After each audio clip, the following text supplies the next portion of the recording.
ಸುಗ್ಗಿ ಹಬ್ಬ ಸಂಕ್ರಾಂತಿಯಂದು ಜನಶಿಕ್ಷಣ ಟ್ರಸ್ಟ್ ಕವಿಗೋಷ್ಠಿಯನ್ನು ಹಮ್ಮಿಕೊಂಡಿತ್ತು.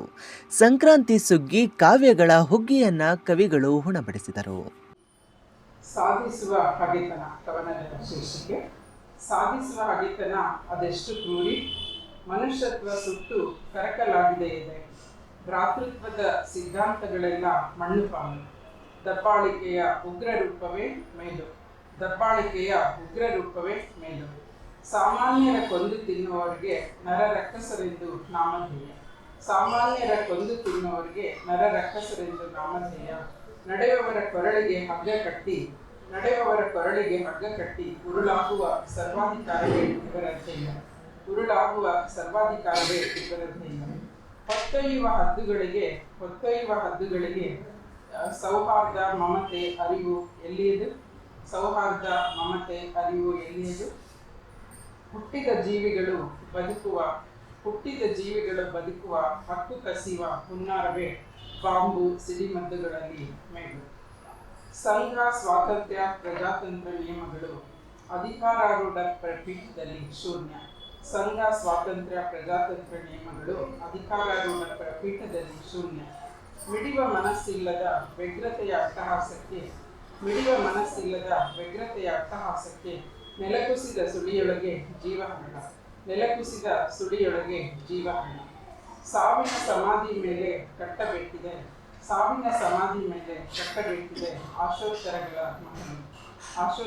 ಮಹಲು. ತೋರಿಸಬೇಕಿದೆ ದೊಡ್ಡವರೆಂಬ ಸರ್ವಾಧಿಕಾರದಿ ಜಗತ್ತಿಗೆ ಎದುರಿಸುವವರಾರಿಲ್ಲವೆಂಬ ಅವನು. ಸುದ್ದಿ ಪುಟಗಳು ತೆರೆದರೆ ತೋಯ್ದ ಅಕ್ಷರಗಳಲ್ಲಿ ಹರಿಯುತ್ತಿದೆ ರಕ್ತ. ಕಾಡಿ ಕೈ ಮುಗಿದು ಬೇಡಿ ಜೀವನ ಉಳಿಸಿಕೊಳ್ಳುವ ಕಂದಮ್ಮಗಳು ಸುತ್ತ ಆಕ್ರಂದನ ಸತತ. ಜೀವನ ಉಳಿಸಿಕೊಳ್ಳುವ ಕಂದಮ್ಮಗಳ ಸುತ್ತ ಆಕ್ರಂದನ ಸತತ. ಹೆಡ್ಲೈನಿನಲ್ಲಿ ಹೆಡ್ಡಾಗಿ ಕಣ್ಣಿಗೆ ರಾಚುವರು. ಕದನ ದಿಚ್ಚೆಯಲ್ಲಿ ತಗಾದೆ ಹಗಲಿರುಳು ಅರಳುವ ಮಗುಗಳು ಹಿಸುಕುವ ಭೂತ. ಜೀವ ಉಳಿಸಿಕೊಳ್ಳುವ ಮಾತೆಲ್ಲಿದೆ? ಸಂಧಿಗೊಂದಿಯಲ್ಲೂ ಅಣು ಅಸ್ತ್ರಗಳು ಖಚಿತ.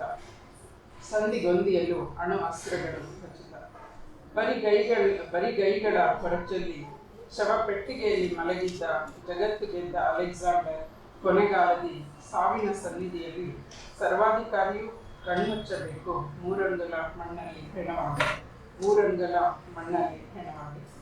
ಶೀರ್ಷಿಕೆ ಸಿಡಿಮದ್ದಿನಂತ ಪ್ರೀತಿ. ಈ ಮನೋಯುದ್ಧವನ್ನು ಹೂಡಲೇಬೇಕಿತ್ತವಲ್ಲವೇ?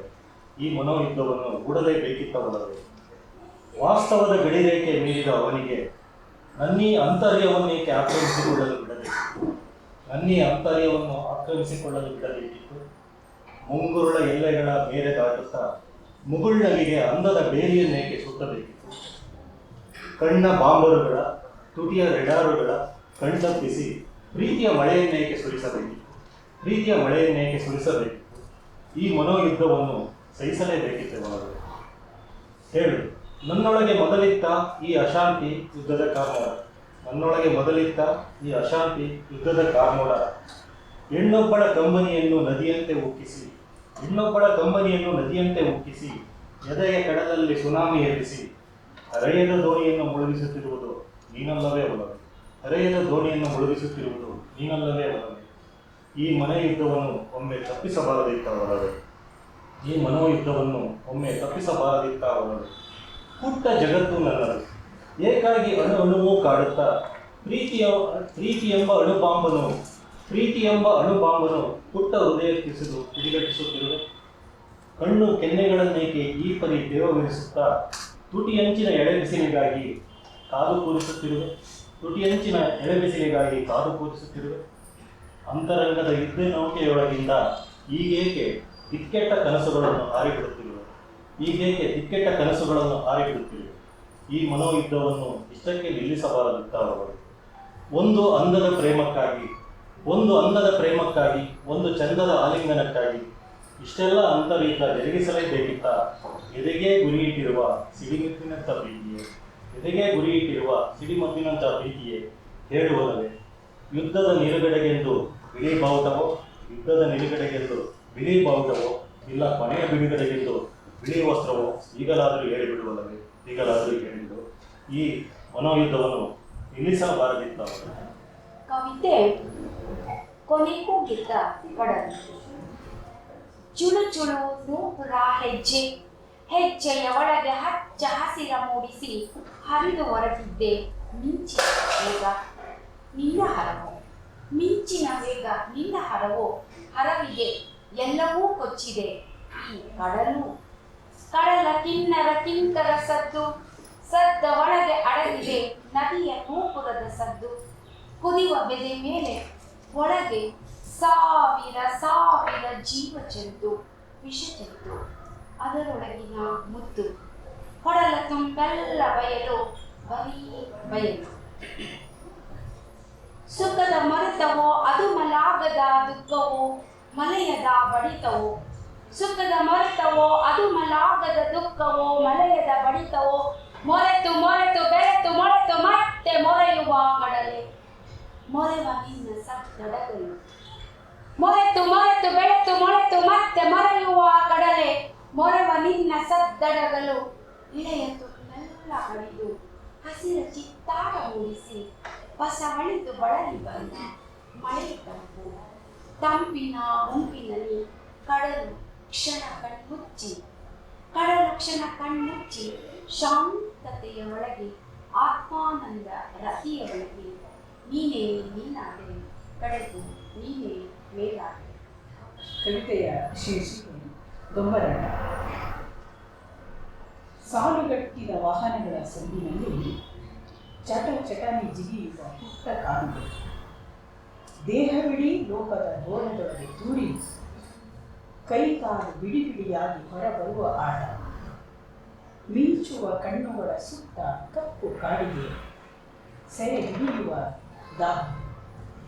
ಮಿರಮಿರನೆ ಹೊಳೆವ ಕದಕುಗಳು ಬಾಲ್ಯವನ್ನು ನುಂಗಿ ಉಪ್ಪಿ ಗರಿಗರಿಯಾಗುತ್ತಿರುವ. ಒಡ್ಡಿದ ಕೈ ಮೇಲೆ ಬೀಳುವ ಕನಸ ಕಾಸುಗಳು, ಸಂಜೆ ಗತ್ತಲಲ್ಲಿ ಕರಗುವುದ ತಿಳಿದು ಸುಡು ಬಿಸಿಲಲ್ಲಿ ಮೈ ಮಣಿಸುವ ಕಸುವು. ಸೊಂಟಕ್ಕೆ ಬಿಗಿದ ದಾವಣಿಯು ಸಡಿಲವಾಗುವುದಕ್ಕೆ ಪೂರ್ವ ಹಾದಿ ಬದಿಯ ದೊಂಬರಾಟದಲ್ಲಿ ತಯಾರಿ. ಬಡಿಯುವವನ ತಮಟೆ ತಾಳಕ್ಕೆ ಬಾಗಿ ಬಳುಕುವ ನಡುವೆ ಕಣ್ಸನ್ನೆ ಕೈಸನ್ನೆ ಬಾಯ್ಸನ್ನೆಗಳ ಪಾಠ.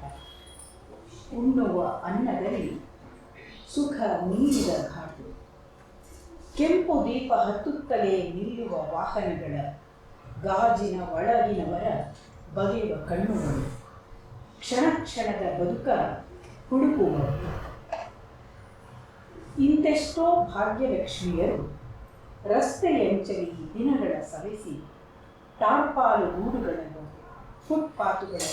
ಫುಟ್ಪಾತುಗಳನ್ನು ರಾತ್ರಿಗಳ ಮಾರಿ ಕಂತೆ ಕಂತೆ ನೋಟುಗಳ ನುಂಗುವ ಕಡತಗಳ ಶಪಿಸುವರು.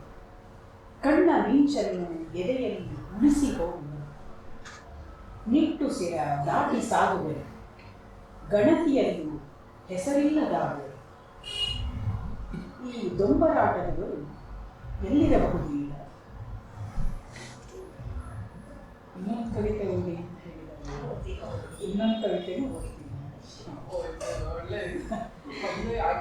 ಅಲ್ಲ, ನಾನು ಹೇಳಿದೆ ಎಲ್ಲಿ ಹೋದ್ರೂ 2 ನಿಮಿಷ 3 ನಿಮಿಷ ಕವಿತೆಗೆ ಬಂದ್ ಮಾಡ್ತಾರೆ. ಈ ಕವಿತೆನ ಓದೋದಕ್ಕೆ ನಿಮ್ಗೆ ಎಷ್ಟು ಟೈಮ್ ಕೊಡ್ತೀರಾ ಅಂತ ಕೇಳಿಲ್ಲ. ಶೀರ್ಷಿಕೆ ಸೀತೆಗೆ ಹೀಗೂ ಅನ್ನಿಸಿರಬಹುದು. ರಾವಣನ ಕಾಲ ಸದ್ದು ದೂರವಾಗಿ ಕೆರಳಿ ನಿಂತಿದ್ದ ಸೀತೆಯ ಸೆರೆದ ತುದಿ ಕಣ್ಣೀರ ತೊರೆ. ಹೆಜ್ಜೆ ಸಾವಿದ ಹಾದಿಯತ್ತ ಹರಿದ ಆಕೆಯ ನೋಟ ನಿಡುಸುಳಿ. ಲಂಕಾಧೀಶ, ಹೆಚ್ಚು ಯಾಚಿಸಬೇಡ, ನಾನು ರಾಮನ ಮಡಕೆ. ಅಶೋಕವನದ ಒಂದೊಂದು ಹೂವು ಅರಳಿದಾಗಲೂ ಸಾಗರದಾಚೆಯ ಅವನ ನೆನಪು. ಗುಟ್ಟಾದ ಮನದ ಮಾತು, ಹೆಣ್ಣಿಗೆ ಧೈರ್ಯ ಇಷ್ಟ. ಆದರೇನು ಮಾಡಲಿ, ಪ್ರಜಾರಾಧಕನ ಮಡದಿ ನಾನು. ಸೂರ್ಯವಂಶದ ರಾಣಿ, ಅವನಾಗಲಿ ನೀನಾಗಲಿ ಯಾರಿದ್ದರೂ ನಾನು ರಾಣಿಯೇ. ಅವನ ರಾಣಿಯಾಗಿ ಮೆರೆಯಲಿಲ್ಲ, ನಿನ್ನ ರಾಣಿಯಾಗಿ ಮೆರೆಯಲಾರೆ. ಅಯೋಧ್ಯೆಯ ರಾಣಿಗೆ ನಿನ್ನ ನೆನಪು ಆಗದಿರಲಿ, ಇದು ಧರ್ಮಕ್ಕೆ ತಿಳಿಯದ ಮಾತು. ಆದರೂ ಪಾಲಿಸುತ್ತೇನೆ ಧರ್ಮವನ್ನು.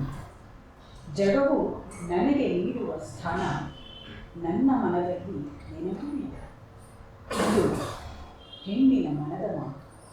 ಇದು ಹೆಣ್ಣಿನ ಮನದ ಮಾತು. ನಮಸ್ಕಾರ. ಅವನದ ಶೀರ್ಷಿಕೆ ಸ್ವೀಕರಿಸಿದ್ದೇನೆ ಅವನನ್ನು ಗಡಸುತನವನ್ನು. ಅಮ್ಮ, ಅದೆಷ್ಟು ಗಡಸು ಅವನ ಮಾತು, ಮೌನವನ್ನೂ ಗಡಸು.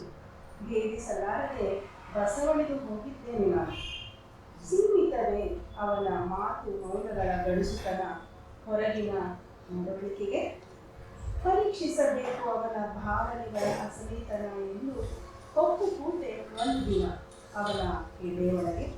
ಇಣುಕಿ ನೋಡೆಂದು ಅವನು ಕರೆಯದಿದ್ದರೂ ಸಹ ಅದೆಷ್ಟು ಕಠೋರ ಅವನ ಮೆಲುನಗೆಯೂ ಕೂಡ ಹಾಗೆನಿಸಿಬಿಡುವುದು ಒಮ್ಮೊಮ್ಮೆ. ಅಪಹರಿಸಿ ಅವನ ಮೆಲುನಗೆಯನ್ನು ಕಿವಿಗೊಟ್ಟಿ ಪರೀಕ್ಷಿಸಿದೆ. ಕಲ್ಮಶವಿರಲಿಲ್ಲ ಅದರಲ್ಲಿ. ಹೇಳಲಿಲ್ಲ ಅವನಿಗೆ, ಅದನ್ನು ಹೇಳಲಿಲ್ಲ.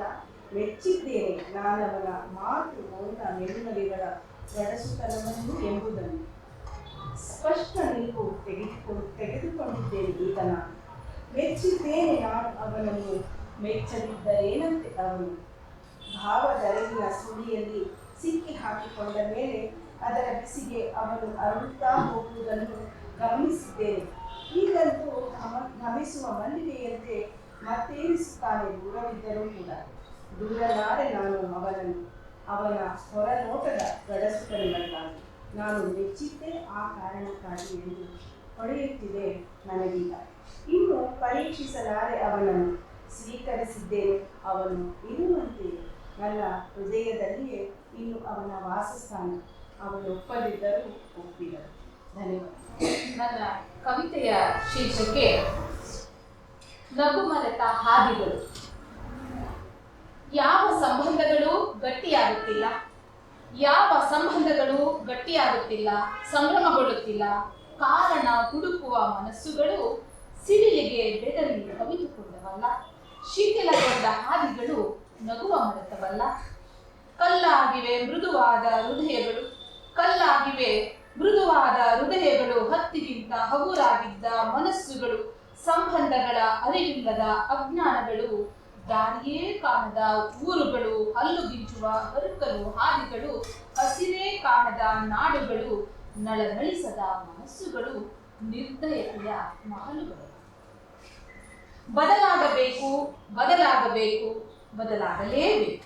ಈಗಲೇ, ಈ ಕ್ಷಣವೇ ಪ್ರತಿ ಮನಸ್ಸುಗಳು ಕನಸು ಕಾಣಬೇಕು. ನನ್ನ ಸಾಗಿಸಿಕೊಳ್ಳಲು ಬೆನ್ನು ಹತ್ತಬೇಕು, ಬೇಟೆಯಾಡಬೇಕು. ಮನಸ್ಸುಗಳ ಬೆಸೆಯುವ ಕೊಂಡಿಯಾಗಬೇಕು. ಬಂದು ಹೋಗುವ 3 ದಿನದ ಸಾವಿನಡಿಯ ಸಂತೆಯಲ್ಲಿ ಸಾಗುವ, ಬಂದು ಹೋಗುವ 3 ದಿನದ ಸಾವಿನಡಿಯ ಸಂತೆಯಲ್ಲಿ ಸಾಗುವ ಏಕಶ್ಚಿ ತೊಗಲಿನ ಮನುಷ್ಯ ಮೊದಲು ಮಾನವನಾಗಬೇಕು. ಸಂಬಂಧಗಳು ಸದೃಢವಾಗಬೇಕು, ನಾಡಿನ ಬಂಧ ಬಿಗಿಯಾಗಬೇಕು. ಎಳ ಬಿಸಿಲು ಹೊಸಿಲ ದಾಟಿ ಅಂಗಳದಲ್ಲಿ ಚಿತ್ತಾರ ಬಿಡಿಸಬೇಕು. ಗಟ್ಟಿಯಾಗಬೇಕು, ಗಟ್ಟಿಯಾಗಬೇಕು, ಮೆಟ್ಟಿ ನಿಲ್ಲಬೇಕು, ಮೆರೆಯಬೇಕು. ಮನುಷ್ಯತ್ವವನ್ನು, ಮಾನವೀಯತೆಯನ್ನು, ಭಾತೃತ್ವವನ್ನು, ಭಾವೈಕ್ಯತೆಯನ್ನು, ಸಾಮರಸ್ಯವನ್ನು, ಸಮರಸವನ್ನು, ಏಕತೆಯನ್ನು, ಇಂತಹ ಸಾಲಿಗೆ ಸೇರುವ ಎಲ್ಲವನ್ನು. ಬದುಕಿನ ಗಳಿಗೆ ಬಟ್ಟಲು ತಿರುಗಲು ಬೇಕಿರುವುದು ಯುಗಗಳಲ್ಲ, ಶತಮಾನಗಳಲ್ಲ, ವರ್ಷಗಳಲ್ಲ, ಮಾಸಗಳಲ್ಲ, ದಿನಗಳಲ್ಲ, ಗಂಟೆಗಳಲ್ಲ, ನಿಮಿಷಗಳೂ ಅಲ್ಲ. ಕ್ಷಣ ಮಾತ್ರವೆಂಬ ಅರಿವು ಸದಾ ಜಾಗೃತವಾಗಿರಬೇಕು. ಹೃದಯದ ಆಳಕ್ಕಿಳಿಯಬೇಕು, ಅಂತರಂಗವನ್ನು ಆಳಬೇಕು. ಶ್ರೇಷ್ಠ ಕನಿಷ್ಠವೆಂಬ ಹುಚ್ಚು ಬಿಡು, ಶ್ರೇಷ್ಠ ಕನಿಷ್ಠವೆಂಬ ಹುಚ್ಚು ಬಿಡು. ಜಾತಿ ಧರ್ಮವೆಂಬ ಅನಿಷ್ಟವನ್ನು ಮರೆತು ಬಿಡು. ಶ್ರೇಷ್ಠ ಕನಿಷ್ಠವೆಂಬ ಹುಚ್ಚು ಬಿಡು, ಜಾತಿ ಧರ್ಮವೆಂಬ ಅನಿಷ್ಟವನ್ನು ಮರೆತು ಬಿಡು. ಸಮಾಜದ ಋಣದಲ್ಲಿ ಬದುಕುವ ನಾವು ನೀವೆಲ್ಲರೂ ಒಂದೇ. ಪ್ರಜಾಪ್ರಭುತ್ವದಲ್ಲ, ಪ್ರಜಾಪ್ರಭುತ್ವದಲ್ಲಿ ಒಳಿತಿಗಾಗಿಯೇ ಇರುವ ಸಂವಿಧಾನ ಸರ್ವರಿಗೆ. ಜೀವನ ಪೂರ್ತಿ ಮನುಷ್ಯ ಸಂಕುಲಕ್ಕೆ ಒಳಿತು ಮಾಡುವ ಮಣ್ಣು ನೀರು ಗಾಳಿ ಬೆಳಕು ಮರಗಿಡಗಳು ಪ್ರಾಣಿ ಪಕ್ಷಿಗಳು ಬೆಟ್ಟ ಗುಡ್ಡಗಳು ಹಸಿರ ತೋರಣಗಳು ಧರೆತೊರೆಗಳು ನಮ್ಮ ನಿಮ್ಮಂತೆ ಹಠಕ್ಕೆ ಬಿದ್ದಿದ್ದರೆ ನಮ್ಮ ಅಹಂನಿಕೆಗೆ ಅವಕಾಶವಿರುತ್ತಿತ್ತು. ಬಾಲ ಸುಟ್ಟ ಬೆಕ್ಕಿನಂತೆ ಮುದುಡಿ ಕೂರಬೇಕು. ಮೌನ ವಹಿಸಿದ್ದಕ್ಕೆ ಭೂತಾಯಿಯ ಗರ್ಭ ಸೀಳಿ ಒಡಲ ಕತ್ತಿಯನ್ನೆಲ್ಲ ಕಡಲಾಚೆಗೆ ಸಾಗಿಸಿದಿರಿ. ಮೌನ ವಹಿಸಿದ್ದಕ್ಕೆ ಭೂತಾಯಿಯ ಗರ್ಭ ಸೀಳಿ ಒಡಲ ಕತ್ತಿಯನ್ನೆಲ್ಲ ಕಡಲಾಚೆಗೆ ಸಾಗಿಸಿದಿರಿ. ಸಮೃದ್ಧಿ ಸಂಪತ್ತನ್ನೆಲ್ಲ ಸಮಾಧಿ ಮಾಡಿದಿರಿ. ಗಾಳಿಯೊಳಗೂ ವಿಷವ ಬೀಜ ಬಿತ್ತಿ ಬಿಸಿ ಬಿಸಿ ಹಬೆಯಾಗಿಸಿದಿರಿ. ಬಾಗುತ್ತಾ ಬೀಗುತ್ತಾ ಜೀವ ಸಂಕುಲಕ್ಕೆ ಆಸರೆಯಾಗಿದ್ದ ಹಸಿರ ಕಾನನಗಳ ಕಣ್ಮರೆಯಾಗಿಸಿದಿರಿ. ಬಾಂಧವ್ಯ ಬೆಸೆದುಕೊಂಡಿದ್ದ ಜೀವಕೋಟಿಗಳು ದಿಕ್ಕಾಪಾಲಾಗುವಂತೆ ಅಬ್ಬರಿಸಿದಿರಿ. ಒಬ್ಬಿರಿದಿರಿ. ಮುಗ್ಧ ಮನಸ್ಸುಗಳ ಕೊಂದು ಸ್ಮಶಾನದ ಹೆಣವ ಕಿತ್ತು ಸಾಕ್ಷಿ ಹೇಳಿಸಿದಿರಿ. ಧರ್ಮದ ಹೆಸರಿನಲ್ಲಿ ಹಸಿ ಮನಸ್ಸುಗಳಿಗೆಲ್ಲ ವಿಷ ಬೀಜ ಬಿತ್ತಿ ಫಸಲಿಗೆ ಕಾವಲಿರಿಸಿದರು. ಕರ್ಮಕಾಂಡದ ಹಬೆಯಾಡುತ್ತಿದ್ದರು ನ್ಯಾಯದೇವತೆಯ ಕಣ್ಣಿಗೆ ಬಟ್ಟೆ ಕಟ್ಟಿ ಒಳಗೊಳಗೆ ದರ್ಪ ಮೆರೆದು ಅಧರ್ಮವನ್ನೇ ತೇಗಿದಿರಿ, ಬೀಗಿದಿರಿ, ಬಿತ್ತಿ ಬೆಳೆದಿರಿ. ಸಾಕಿನ್ನು ನಿಮ್ಮ ಹುಚ್ಚಾಟ ನಿಲ್ಲಿಸಿಬಿಡಿ. ಈಗಲೇ ಈ ಕ್ಷಣವೇ ಕ್ರೌರ್ಯಗಳು ಸಮಾಧಿಯಾಗಲಿ. ಮನುಜು ಪ್ರೀತಿ ಚಿಗುರೊಡೆಯಲಿ. ಒಂದಾಗಿ ಬಾಳೋಣ, ಭಾತೃತ್ವ ಮೆರೆಯೋಣ, ನವಯುಗಕ್ಕೆ ಮಾದರಿಯ ಹಂಚೋಣ. ಜಗದ ತುಂಬ ಸಂಭ್ರಮವೇ ಗಾಂಧಿ ಕನಸಿನ ಮಗುವೆ. ನನ್ನ ಕವಿತೆಯ ಶೀರ್ಷಿಕೆ ಅಂತರಂಗದ ನಿಲುವು.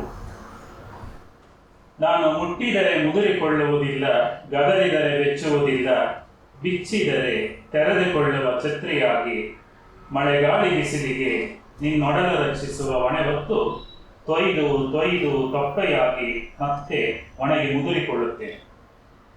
ಒಸೆದರೆ ಶ್ವೇತವರ್ಣದ ಬತ್ತಿಯಾಗಿ ನನ್ನನ್ನೇ ದಯಿಸುತ್ತ ನನ್ನೊಳಗಿನ ಅಹಂಕಾರವ ಕಿತ್ತೊಗೆದು ಉರಿದು ಪ್ರಜ್ವಲಿಸಿ ಸುತ್ತಲೂ ಬೆಳಕು ಚೆಲ್ಲುತ್ತೇನೆ. ಕೆತ್ತಿದರೆ ಸುಂದರ ವಿಗ್ರಹವಾಗಿ ಜಾತಿ ಧರ್ಮದ ಅಹಮ್ಮಿನ ಗೆರೆಯ ದಾಟಿ ಸಮಾನತೆಯ ತತ್ವವನ್ನು ಸಾರಿ ಭಕ್ತರೆದೆಯಲ್ಲಿ ಭರವಸೆಯ ಬಿತ್ತಿ ನೆಮ್ಮದಿಯ ಗೂಡು ಕಟ್ಟುತ್ತೇನೆ. ಕಂಡರೆ ಕಪ್ಪು ಮೋಡವಾಗಿ ಗುಡುಗು ಮಿಂಚುಗಳ ಸರಿಸಿ ತುಂತುರು ಮಳೆಯಾಗಿ ಸುರಿದು ಅಂತರ್ಜಲವಾಗಿ ಬೋರ್ಗರೆದು ನೊಂದವರ ಬದುಕಿಗೆ ಆಶಾಕಿರಣವಾಗುತ್ತೇನೆ. ಹರಿದರೆ ಒಡೆಯಾಗಿ ಕಾಡು ಕಣಿವೆಗಳ ದಾಟಿ ನಿಹಂಕಾರಿಯಾಗಿ ಎಲ್ಲೆಡೆಯು ಚಲಿಸಿ ಭಕ್ತಿದೆನೆಯಲ್ಲಿ ಉಸಿರ ತುಂಬಿ ಇಳೆಯಲೆಲ್ಲ ಬೆಳಕ ಚೆಲ್ಲುತ್ತೇನೆ. ಎಸೆದರೆ ಕರಗಿ ಗೊಬ್ಬರವಾಗಿ ಬಗೆ ಬಗೆಯ ಹಣ್ಣುಗಳ ಫಸಲು ಹೆಚ್ಚಿಸಿ ವಿಭಿನ್ನ ರುಚಿಯೊಳಗೆ ನಿಂದು ಸರೋವರಳು ಒಂದಾಗಿ ಸಾರ್ಥಕ ಬದುಕು ನೆಲೆಸುತ್ತೇನೆ. ಚೆಲ್ಲಿದರೆ ಭೂಮಿಯ ಅಂಗುಲಂಗುಲದಲ್ಲೂ ಅಂಕುರವಾಗಿ ತೆನೆಗಟ್ಟಿ ನಿಂತು ಸಕಲ ಜೀವರಾಶಿಗಳ ತೊತ್ತಿನ ಚೀಲ ತುಂಬಿ ಅನ್ನದಾತನ ಮುಖದಲ್ಲಿ ಮಂದಹಾಸ ಬೀರಿ ಹಸಿರಿನ ಸಾಮ್ರಾಜ್ಯಕ್ಕೆ ಒಡೆಯನಾಗುತ್ತೇನೆ. ಅನ್ನದಾತನ ಮುಖದಲ್ಲಿ ಮಂದಹಾಸ ಬೀರಿ ಹಸಿರಿನ ಸಾಮ್ರಾಜ್ಯಕ್ಕೆ ಒಡೆಯನಾಗುತ್ತೇನೆ. ಅವಕಾಶ. ಅಮ್ಮ ಮತ್ತು ಸಂಕ್ರಾಂತಿ ನನ್ನ ಕವಿತೆಯ ಶೀರ್ಷಿಕೆ. ಸಂಕ್ರಾಂತಿ ಎಂದರೆ ಅಮ್ಮನ ನೆನಪಾಗುತ್ತದೆ. ಸಂಕ್ರಾಂತಿ ಎಂದರೆ ಅಮ್ಮನ ನೆನಪಾಗುತ್ತದೆ. ಅಮ್ಮ ಎಂದರೆ ಸಂಕ್ರಾಂತಿ ಎಂದರೆ ಅಮ್ಮ. ಅವಳ ಬೆಚ್ಚನೆಯ ಪ್ರೀತಿಯ ಉಸಿರಾಡುತ್ತದೆ. ಜೀವಕೋಟಿಯ ಕಷ್ಟ ಕಾರ್ಪಣ್ಯಗಳು ಮರೆಯಾದಂತೆ. ಅವಳ ಬೆಚ್ಚನೆಯ ಪ್ರೀತಿಯ ಉಸಿರಾಡುತ್ತದೆ. ಜೀವಕೋಟಿಯ ಕಷ್ಟ ಕಾರ್ಪಣ್ಯಗಳು ಮರೆಯಾದಂತೆ. ಅವಳ ಹರಕು ಸೀರೆಯ ಚಾದರದೊಳಗೆ ಅಪ್ಪ ಇರುಕುತ್ತಾಳೆ. ಜಗತ್ತನ್ನೇ ಗೆದ್ದ ಭ್ರಮೆಯಲ್ಲಿ ಈ ಸಂಕ್ರಾಂತಿಯಲ್ಲಿ ಬದುಕಿನ ಸಂಕ್ರಾಂತಿಯಾದಂತೆ ಅಮ್ಮ ಕನಸು ಎಣೆಯುತ್ತಾಳೆ. ಈ ಸಂಕ್ರಾಂತಿಯಲ್ಲಿ ಬದುಕಿನ ಸಂಕ್ರಾಂತಿಯಾದಂತೆ ಅಮ್ಮ ಕನಸು ಎಣೆಯುತ್ತಾಳೆ. ನಾಳೆ ಬರುವ ಕಷ್ಟ ಹಿಂದೆ ಮರೆಯಾಗಲಿ ಎಂದು. ಅವಳ ಜೀವಭಾವದ ಉಸಿರು ಮಿಣುಕುತ್ತದೆ ಎಳ್ಳು ಜೀರಿಗೆ ಬೆರೆತಂತೆ. ಅವಳ ಜೀವಭಾವದ ಉಸಿರು ಮಿಣುಕುತ್ತದೆ ಎಳ್ಳು ಜೀರಿಗೆ ಬೆರೆತಂತೆ. ಸೋತ ರೆಟ್ಟೆಗಳು ಕಸುವು ಪಡೆದು ಗೆಡ್ಡೆ ಗೆಣಸು ಇತ್ತು ಸಲಹುತ್ತಾಳೆ. ಗೆಡ್ಡೆ ಗೆಣಸು ಇತ್ತು ಸಲಹುತ್ತಾಳೆ ಎಳೆಗನಸುಗಳ ಬರಿತು ಫಲಪ್ರದವಾಗಲು. ಅವಳ ಸೋತ ಕನಸುಗಳು ಮರುಹುಟ್ಟು ಪಡೆದು ನಾಳೆ ಬರುವ ಜಯ ಹಿಂದೆ ಸಿಕ್ಕಂತೆ. ಅಪ್ಪನ ಮನಸ್ಸು ತೇಲಾಡಿದಂತೆ ಹಬ್ಬ ಆಚರಿಸುತ್ತಾಳೆ. ದೇವರು ಗುಡಿ ಗುಡಾರಗಳ ಸುತ್ತಿ ಕಟ್ಟಿದ ಹರಕೆ ಫಲಿತಂತೆ. ಕುಸಿದ ಬದುಕು ಕಸುವು ಪಡೆದಂತೆ ಅಮ್ಮ ಕಬ್ಬು ಸಿಗಿಯುತ್ತಾಳೆ. ಹೊಟ್ಟೆ ಬಟ್ಟೆ ಕಟ್ಟಿದ ಜೀವಯಾತ್ರೆಯ ರಸನಿಮಿಷಗಳು ಸಿದ್ಧಿಸಿದಂತೆ ಎಳ್ಳು ಬೆಲ್ಲ ಕಬ್ಬು ಕಸುವು ಬೀರುತ್ತಾಳೆ. ಮುಂದೆ ಆದರೂ ಒಳ್ಳೆ ಮಾತಾಡಿ ಎಂದು. ಅಮ್ಮನಿಗೆ ಸಂಕ್ರಾಂತಿ ಎಂದರೆ ಸುಖ ದುಃಖ. ಅವಳ ಬಾಳ ಪಯಣ ಸಮನಾದಂತೆ. ಅಪ್ಪನ ಹೆಗಲ ಸುಕ್ಕುಗಳು ದಣಿವಾರಿದಂತೆ. ತನ್ನ ಮಕ್ಕಳ ಶುಭಯೋಗದಂತೆ ಒಳಗೊಳಗೆ ಒಡಲನೂಲು ನೇದಂತೆ. ನನ್ನ ಕವನದ ಶೀರ್ಷಿಕೆ ತುಂಬು ಬಸವಿನಿಂದ. ಊರಾಚೆಯ ಹೊಲಕ್ಕೆ ನುಗ್ಗಿ ಹಾಲು ತೆನೆಗಳನ್ನು ಅಗಿದು ಚಪ್ಪರಿಸಿ ಮೈಯ ಮೇಲೆ ಸಗಣಿ ಹಾಕಿ ಹೋಗುವ ಊರ ಗೌಡರ ಊರಿಗೆ ಪ್ರತಿನಿತ್ಯ ಊರ ಬೀದಿಯ ತುಂಬಾ ಸಂಕ್ರಾಂತಿಯ ಪಾದ ಪೂಜೆ. ಇದಕ್ಕೆ ಇರಬೇಕು ಅವ್ವ ತಾನು ಹರಕಲು ಜಾಗಿಟ್ಟು ತೊಟ್ಟು ನನಗೆ ಬಟ್ಟೆಯ ಮೇಲೆ ಬಟ್ಟೆಯ ಹೊದಿಸಿ ಜೋಪಾನ ಮಾಡಿದ್ರು. ಜೀವ ಹಿಂಡುವ ಜಿಗಣೆಗಳು ಮೈಯೆಲ್ಲ ಹರಿದಾಡಿದರೂ ಹಲ್ಲು ಇಳಿದರೂ ಕೆರೆಯುವಂತಿಲ್ಲ, ರಕ್ತ ಚಿಮ್ಮಿದರೂ ಚೀರುವಂತಿಲ್ಲ, ಕಲ್ಲಾಗಿ ಬಿಡಬೇಕು. ದೇವರ ಗುಡಿಯಲ್ಲಿ ಪ್ರಸಾದವಾಗುವ ಹೂವಿಗೂ ಊರ ಕೇರಿಯಲ್ಲಿ ಮೆರೆದು ಸ್ಮಶಾನದಲ್ಲಿ ಹೆಣದ ಜೊತೆ ಹೆಣವಾಗುವ ಹೂವಿಗೂ ವ್ಯತ್ಯಾಸಗಳೇನು? ಹೂವಿನಲ್ಲೂ ವರ್ಗವೆಂಬ ಭೇದವೇಕೆ? ರಸ್ತೆ ಮೊಗ್ಗುಗಳ ಕಿತ್ತು ತುಳಿವ ಕುಳಿವ ಚಪಲಬೇಕು. ನೀನು ತಂದೆಯಂತೆ ತಲೆ ಸವರಿ ಮೈಯ ಮೇಲೆ ಎರಗುವಾಗ ಅಮೃತ ಜಿರುಗುವ ವೇಳೆಯಲ್ಲಿ ಹೃದಯದಲ್ಲಿ ರಕ್ತ ಕಂಬನಿಗಳು ಜಿರುಗುತ್ತವೆ. ಕಳಚಿಟ್ಟದನ್ನೆಲ್ಲ ನೀನು ತೊಟ್ಟು ನಿಂತಾಗ ನೀನು ಮತ್ತೆ ಮಡಿವಂತ. ಹೆಣವಾದ ನಾನಾಗೇ ಜೀವ ಪಡೆದು ಸೆರಗ ಎದೆಗವಚಿಕೊಂಡು ಮತ್ತೆ ಕೈ ಮುಗಿಯಬೇಕು. ಇಂತಹ ಬಿರುಗಾಳಿ ಚಂಡಮಾರುತಗಳ ನಡುವೆ ಹಣತೆಗೆ ಬೆಳಕನ್ನು ಹಳೆಯುವ ಶಕ್ತಿಯಲ್ಲಿರುತ್ತದೆ. ಹೀಗೆ ಲೆಕ್ಕವಿಲ್ಲದಷ್ಟು ಬಾರಿ ಬಸಿರಾದ ನಾನು ಗರ್ಭದ ತುಂಬಾ ಜಲ್ಲಿಕಲ್ಲುಗಳನ್ನು ತುಂಬಿಕೊಂಡು ಹತ್ತು ಸತ್ತು ನೋವುಗಳನ್ನು ಹಡೆಯದೆ ಅಂತರಂಗದ ತುಂಬಾ ಅದುಮಿಟ್ಟುಕೊಂಡ ತುಂಬು ಬಸುರಿ ನಾನು. ಹೀಗೆ ಲೆಕ್ಕವಿಲ್ಲದಷ್ಟು ಬಾರಿ ಬಸಿರಾದ ನಾನು ಗರ್ಭದ ತುಂಬಾ ಜಲ್ಲಿಕಲ್ಲುಗಳನ್ನು ತುಂಬಿಕೊಂಡು ಹತ್ತು ಸತ್ತು ನೋವುಗಳನ್ನು ಹಡೆಯದೆ ಅಂತರಂಗದ ತುಂಬಾ ಅದುಮಿಟ್ಟುಕೊಂಡ ತುಂಬು ಬಸುರಿ ನಾನು. ಕವನದ ಶೀರ್ಷಿಕೆ ಮೂರೇ ಉರುಳು. ದಿನ ಬೆಳಗೋ ಸೂರ್ಯನಿಗೂ ಮೂರೇ ಉರುಳು. ವರ್ಷಕ್ಕೊಮ್ಮೆ ಹೊಸ ಪಥದ ಕನಸು. ದ್ವೇಷ ಅಸೂಯೆಗಳ ಅಂತರಂಗದ ಮುಳ್ಳುಗಳ ಸರಿಸಿ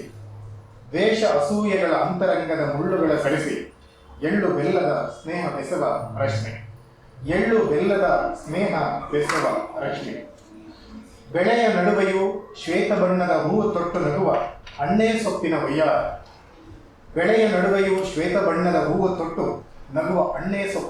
ವಯ್ಯಾರ. ಲಲನೆಯರ ಕಣ್ಣಾಲಿಗಿಳಿವ ಸಂಭ್ರಮ. ಕೊಸರು ಕೊಂಕು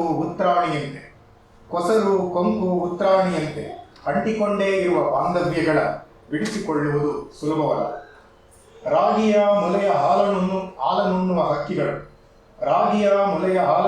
ಹಕ್ಕಿಗಳು ಗೋವಿನ ಕೆಚ್ಚಲ ಭಾರವ ಮಿಡಿಸಿದೆ. ಹಸಿದ ಕರುವಿನ ತುಟಿಯಲ್ಲಿ ಕ್ಷೀರಸಾಗರವೇ ತೇಲಿದೆ. ವ್ಯಕ್ತಿತ್ವಗಳ ಡೊಂಕು ಯಾರಿಗಿಲ್ಲ ಹೇಳಿ ಕಬ್ಬಿನ ಜಲ್ಲೆ ಜಿಗಿದರಷ್ಟೇ ಸಿಹಿ.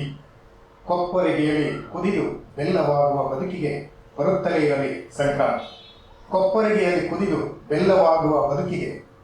ಇರಲಿ ಸಂಕ್ರಾಂತಿ. ನನ್ನ ಕವಿತೆಯ ಶೀರ್ಷಿಕೆ ಮಹಾರಾಜನನ್ನ ಹುಡುಕಿ. ನಮ್ಮ ಮಹಾರಾಜ ಕಾಣೆಯಾಗಿದ್ದ, ಹುಡುಕಿಕೊಂಡು ಹಸಿವು ರೋಗಗಳ ರೂಪದಲ್ಲಿ ಕನಲುತ್ತಿರುವ ನನ್ನವರ ಬಿಸಿ ಹವೆ ಆ ರಾಜನಿಗೆ ಇನ್ನೂ ಆಗಿಲ್ಲವು. ಹಸಿವು ರೋಗಗಳ ರೂಪದಲ್ಲಿ ಕನಲುತ್ತಿರುವ ನನ್ನವರ ಬಿಸಿ ಹವೆ ಆ ರಾಜನಿಗೆ ಇನ್ನೂ ಆಗಿಲ್ಲವು. ಬಹುಶಃ ನವಿಲಿಗೆ ನಾಟ್ಯ ಕಲಿಸುವ ಭರದಲ್ಲಿ ನನ್ನ ಭಾರತವನ್ನ ಮರೆತಿರಬಹುದು. ನೀವಾದರೂ ಹುಡುಕಿ ಕೊಡಿ, ಸೂಕ್ತ ಬಹುಮಾನ ಸಿಗಬಲ್ಲ. ನನ್ನೂರಲ್ಲಿ ಬಿಕರಿಯಾಗದ ಭಾಷಣಗಳನ್ನ ಹೊರದೇಶಗಳಲ್ಲಿ ಹರಾಜಾಕಲು ಹೊರಟಿರಬಹುದು. ನನ್ನೂರಲ್ಲಿ ಬಿಕರಿಯಾಗದ ಭಾಷಣಗಳನ್ನ ಹೊರದೇಶದಲ್ಲಿ ಹರಾಜಾಕಲು ಹೊರಟಿರಬಹುದು. ಅಲ್ಲಿನ ಮೈಕುಗಳ ತುಂಬ ಭವ್ಯ ಭಾರತದೇ ಸಫಲ. ಅಲ್ಲಿನ ಮೈಕುಗಳ ತುಂಬ ಭವ್ಯ ಭಾರತದೇ ಸಫಲ. ನಿಮ್ಮ ಭಾಷಣ ಯಾರಿಗೆ ಬೇಕು ಸ್ವಾಮಿ? ನಿಮ್ಮ ಭಾಷಣ ಯಾರಿಗೆ ಬೇಕು ಸ್ವಾಮಿ? ಇಲ್ಲೇ ಇಲ್ಲೇ ಮೂಲೆಯಂಚಲ್ಲಿ ಮಲಗಿ ನಲಗುತ್ತಿರುವ ಅನಾಥರಿಗೆ ಪ್ರೀತಿಯ ಸಲುಗೆ ನೀಡಬಲ್ಲ. ಇಲ್ಲೇ ಇಲ್ಲೇ ಮೂಲೆಯಂಚಲ್ಲಿ ಮಲಗಿ ನಲಗುತ್ತಿರುವ ಅನಾಥರಿಗೆ ಪ್ರೀತಿಯ ಸಲುಗೆ ನೀಡಬಲ್ಲ. ಧರ್ಮ ರಾಜಕಾರಣದಲ್ಲಿ ನಮ್ಮವರನ್ನ ಒತ್ತೆ ಇಟ್ಟ ಮಹಾರಾಜ ಮಾಯವಾಗಿದ್ದ. ಹುಡುಕಿ ಕೊಡಿ, ಸೂಕ್ತ ಬಹುಮಾನ ಕೊಟ್ಟರೆ ನನ್ನವರಿಗೆ ದಶಮಾನದ ಅಲ್ಲ ಶತಮಾನದ ಉಪವಾಸಕ್ಕೆ ಮುಕ್ತಿ ಕೊಡಿ. ಮೊದಲು ಮಹಾರಾಜನನ್ನ ಹುಡುಕಿ ಕೊಡಿ. ನಿಮ್ಮ ಡಿಜಿಟಲೀಕರಣ ಜಾಗತೀಕರಣ ಇನ್ಯಾವುದೋ ಕಾರಣಗಳು ಬೇಡ. ನಿಮ್ಮ ಡಿಜಿಟಲೀಕರಣ ಜಾಗತೀಕರಣ ಇನ್ಯಾವುದೋ ಕಾರಣಗಳು ಬೇಡ. ನೊಂದ ಜೀವಗಳಿಗೆ ಮಿಡಿತಗಳಿಗೆ ಮಿಡಿಯುವ ಕಾರಣ ಬೇಕಾಗಿದೆ. ನೊಂದ ಜೀವಗಳಿಗೆ ಮಿಡಿತಗಳಿಗೆ ಮಿಡಿಯುವ ಕಾರಣ ಬೇಕಾಗಿದೆ. ನಿಮ್ಮ ಮೋಹದ ಮಲ್ಲಿಗೆಯ ಗಮಲು ನಮಗೆ ಬೇಕಿಲ್ಲ ಸ್ವಾಮಿ. ನಿಮ್ಮ ಮೋಹದ ಮಲ್ಲಿಗೆಯ ಗಮಲು ನಮಗೆ ಬೇಕಿಲ್ಲ ಸ್ವಾಮಿ. ಕೊನೆ ಪಕ್ಷ ಹೊಟ್ಟೆ ತುಂಬುವ ಪ್ಯಾಕೇಜ್ ಇದ್ದರೆ ಘೋಷಿಸಿ. ಕೊನೆ ಪಕ್ಷ ಹೊಟ್ಟೆ ತುಂಬುವ ಪ್ಯಾಕೇಜ್ ಇದ್ದರೆ ಘೋಷಿಸಿ ಬಿಡಿ. ಏಕೆಂದರೆ ನನ್ನದು ಬಹುತ್ವ ಭಾರತ, ನನ್ನದು ಭವ್ಯ ಭಾರತ. ಸೂರ್ಯ ರಾಜನ ಉತ್ತರಾಯಣದ ಪಯಣ, ಮಕರ ರಾಶಿಯ ಕಡೆಗೆ ಹೊಸತು ದಿಕ್ಕಿನ ಚಲನ. ಭತ್ತ ಕಬ್ಬು ತೆನೆಗಳು ಸ್ವಾಗತದ ನರ್ತನ, ಮನೆ ಮನಗಳಲ್ಲಿ ಎಳ್ಳು ಬೆಲ್ಲಗಳ ಮಿಶ್ರಣ. ಹೊಸ ಕಿರಣದ ಮೆರುಗು, ರಂಗೋಲಿಗಳ ಪ್ರತಿಫಲನ, ಕಣ್ಣ ಮಿಟುಕಿಸಿ ನಗುತ್ತಿದೆ ಬಾಗಿಲ ಹಸಿರು ತೋರಣ. ಚಿನ್ನರೆಲೆಯಲ್ಲಿ ಹೊಸತು ರೇಷ್ಮೆ ರಂಗಗಳ ನೆರಿಗೆಗಳ ಆಂಬೋಣ. ಹೊಸ ರುಚಿಯ ಅಡುಗೆಗೆ ಗಮನಿಗೆ ಮಕ್ಕಳೆಡೆಯಲ್ಲಿ ಸಿಹಿ ಹೂರಣ. ನೀಲಿ ಆಕಾಶದಲ್ಲಿ ಗಾಳಿಪಟಗಳ ಬಣ್ಣ ಬಣ್ಣದ ದಿಬ್ಬಣ. ರಾತ್ರಿಗಳು ಕಡಿತ, ಹಗಲುಗಳ ಇಕ, ಬದುಕು ಸಂಸ್ಕೃತಿಯ ಚಿತ್ರ. ಕಿಚ್ಚ ಹಾಯಿಸುವ ಹಸುಗಳ ಕೊರಳ ಗಂಟೆಗಳ ಗಣಗಳ, ಎದೆಯೊಳಗೆ ಮೊಳಗಿಸಿವೆ ಹೊಸ ಭರವಸೆಗಳ ಹೆಜ್ಜೆ ಸಂಕ್ರಮ. ನನ್ನ ಕವಿತೆ ಶೀರ್ಷಿಕೆ ಅವಳೇ, ಹೌದು ಅವಳೇ, ಹೌದು ಅವಳೇ. ಶಿಶಿರದಲ್ಲಿ ಬರುವ ಸಸಿ, ಬಾನಾಚೆಗೆ ಬಣ್ಣ ಬಣ್ಣದ ಕನಸುಗಳ ಕಟ್ಟಿ ಹಾರಲು ಮಾಡುವಳು ಕಸಿ. ಬಾನಾಚೆಗೆ ಬಣ್ಣ ಬಣ್ಣದ ಕನಸುಗಳ ಕಟ್ಟಿ ಹಾರಲು ಮಾಡುವಳು ಕಸಿ. ಮತ್ತೆ ಮತ್ತೆ ಪ್ರಯತ್ನಿಸಿ, ಮಕರದಿಂದಾದರೂ ಅವಳನ್ನು ಪ್ರೀತಿಯಿಂದ ಮಾತನಾಡಿಸಿ. ಮಕರದಿಂದಾದರೂ ಅವಳನ್ನು ಪ್ರೀತಿಯಿಂದ ಮಾತನಾಡಿಸಿ. ಅವಳೇ ನಿಮ್ಮಿ ಮನೆಯ ತುಂಬಿದಾಸಿ, ಅವಳೇ ನಿಮ್ಮಿ ಮನೆಯ ತುಂಬಿದಾಸಿ. ಹಳತು ಕೊಳತನ್ನೆಲ್ಲ ಕಿಚ್ಚಿನಲ್ಲಿ ಇರಿಸಿ, ಹಳತು ಕೊಳತನ್ನೆಲ್ಲ ಕಿಚ್ಚಿನಲ್ಲಿ ಇರಿಸಿ. ಅವಳ ಕನಸಿಗೆ ರೆಕ್ಕೆಗಳನ್ನು ನೀಡಿ ಸಹಕರಿಸಿ, ಅವಳ ಕನಸಿಗೆ ರೆಕ್ಕೆಗಳನ್ನು ನೀಡಿ ಸಹಕರಿಸಿ. ಹೌದು, ಅಂದು ನೋಡಿ ಅವಳು ಹೇಗೆ ಪ್ರಜ್ವಲಿಸುವಳು ಬೆಳಕಧರಿಸಿ. ಹೌದು, ಅಂದು ನೋಡಿ ಅವಳು ಹೇಗೆ ಪ್ರಜ್ವಲಿಸುವಳು ಬೆಳಕಧರಿಸಿ. ನನ್ನ ಕವಿತೆಯ ಶೀರ್ಷಿಕೆ ಧರ್ಮ ಸ್ಥಳ. ತೀರ್ಪು. ಇಳಿಹೊತ್ತು ಭೂಮಿಯ ಶವದ ವಾಸನೆ ಆಕಾಶದ ನೆತ್ತಿಗೇರಿ ಕೆಂಪಾಗಿದೆ. ದಿನವಿಡೀ ಪಾಪದ ಕೆಲಸಗಳನ್ನು ತೋರಿಸುವ ಬೆಳಕಿನ ಸೂರ್ಯನಿಗೆ ಗಲ್ಲಿಗೇರಿಸಿ ಕೊನೆ ಆಸೆ ಏನು ಎಂದು ಕೇಳುವ ಸಮಯ. ಅಂಧಕಾರದ ಅಂತ್ಯ ಜೊತೆ ಗುದ್ದಾಡುವ ಸೂರ್ಯನನ್ನು ಗಲ್ಲಿಗೇರಿಸಬೇಡಿ ಎಂದು ಕಿರಿಚಿ ಕಿರಿಚಿ ಹಕ್ಕಿ ಪಿಕ್ಕಿಗಳ ಗಂಟಲು ಮೊಣಗಿದೆ. ಕತ್ತಲಿನ ಕುಣಿಕೆಯ ಹಗ್ಗಕ್ಕೆ ಕತ್ತು ಕೊಟ್ಟು ನಿಂತ ಸೂರ್ಯನಿಗೆ ಸಾಕ್ಷಿ ಹುಡುಕಿ ಹುಡುಕಿ ಸುಸ್ತಾದ ಗಾಳಿ ಸುಡು ಬಂಡೆಯ ಮೇಲೆ ಬಿಕ್ಕಿ ಬಿಕ್ಕಿ ಬರುತ್ತಿದೆ. ಸತ್ಯ ಸಾಯುವ ಮುನ್ನ ಒಮ್ಮೆಯಾದರೂ ತಬ್ಬಿ ಹೋಗು ಎಂದು ಮರಗಿಡಗಳು ಕೈಚಾಚಿವೆ. ಘಟನೆ. ಭೂಮಿಯ ನೆಗೆ ಬಗೆದು ಹೃದಯವ ಕಿತ್ತು ಕಮಲದಂತೆ ನುಕ್ಕವರು ಎಷ್ಟೋ. ಎಪ್ಪುಗಟ್ಟಿದ ಮಲೆಗಳ ಕತ್ತರಿಸಿ ತೂಕ ಹಾಕಿದ ಕೈಗಳು ಇನ್ನೂ ಶುಭ್ರವಾಗಿವೆ ಎಂದು ಹೇಳಿದ್ದುಂಟು. ಎಳಸು ಹೊಟ್ಟೆಗೆ ಗರ್ಭ ತೊಡಿಸಿ ಕೇಕೆ ಹಾಕಿದವನಿಗೆ ತೆನೆ ಹೇಗೆ ತಲೆದೋಗುತ್ತಿದೆ.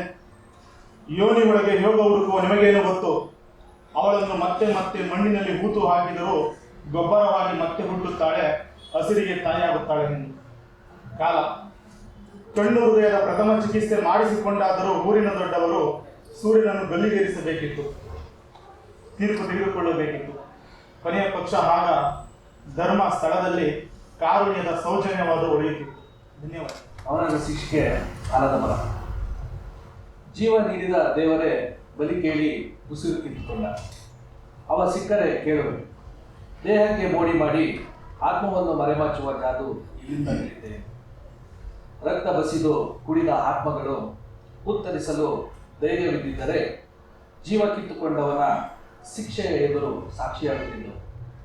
ಸತ್ಯವೆಂಬ ಕಟ್ಟಕತೆ, ಸ್ವಂತಕ್ಕೆ ನ್ಯಾಯ, ಪರರಿಗೆ ಅನ್ಯಾಯ.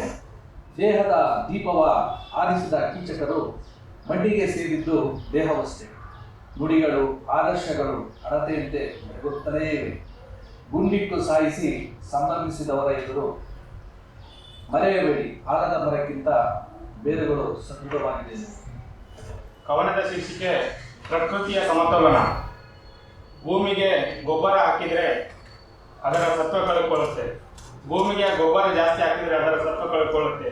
ಹಾಗೆ ದೇಹಕ್ಕೆ ಮೆಡಿಸಿನ್ ಜಾಸ್ತಿ ಆದರೆ ಉಸಿರು ಕಳೆದುಕೊಳ್ಳುತ್ತೆ. ಹಾಗೆ ದೇಹಕ್ಕೆ ಜಾಸ್ತಿ ಮೆಡಿಸಿನ್ ಆದರೆ ಉಸಿರು ಕಳೆದುಕೊಳ್ಳುತ್ತೆ. ಪ್ರಕೃತಿ ಕೊಟ್ಟ ರೂಪ ಅವಸರಕ್ಕೆ ತಿದ್ದಕ್ಕೆ ಹೋಗಬಾರ್ದು. ಪ್ರಕೃತಿ ಕೊಟ್ಟ ರೂಪ ಅವಸರಕ್ಕೆ ತಿದ್ದೋಕೆ ಹೋಗಬಾರ್ದು.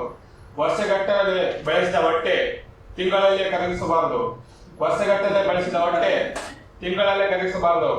ದೇಹ ಸಣ್ಣ ದಪ್ಪ ಆಗೋಕ್ಕೋಗಿ, ಸಣ್ಣ ದಪ್ಪ ಮಾಡೋಕ್ಕೋಗಿ ರಕ್ತದೊತ್ತಡ ನಿಯಂತ್ರಣ ಸಿಗದೆ ಸಾಯಾಣೆ ಜಾಸ್ತಿ. ಧನ್ಯವಾದ.